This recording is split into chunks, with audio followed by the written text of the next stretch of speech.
For me, it's like the first question I always ask is, what's your motivation?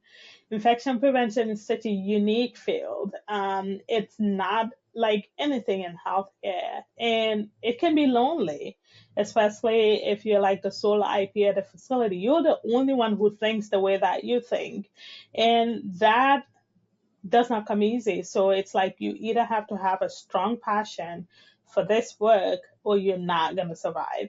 And so that is always my first question is like, what's your motivation? And I want to hear those stories. Like what brought you into infection prevention? What are you looking forward to?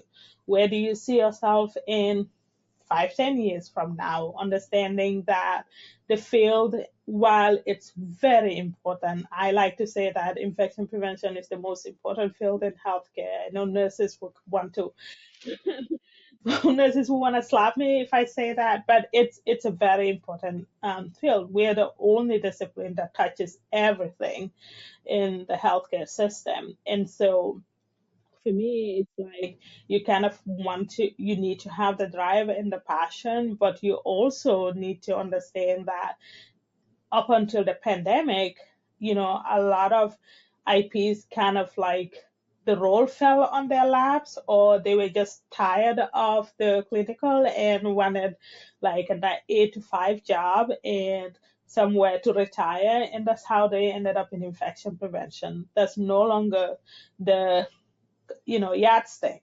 And so for me, I'm looking for like passionate IPs, but also people with drive because the infection prevention needs to go a long way.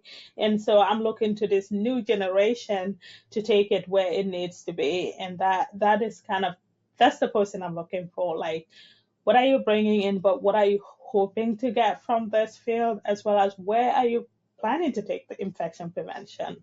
My biggest, I think, success story as a leader is seeing IPs that came under me doing great things. And that's kind of what I'm looking for. I want people that are going to make me look good. When I see them on the national stage, I'm like, that was my IP. That's what I want.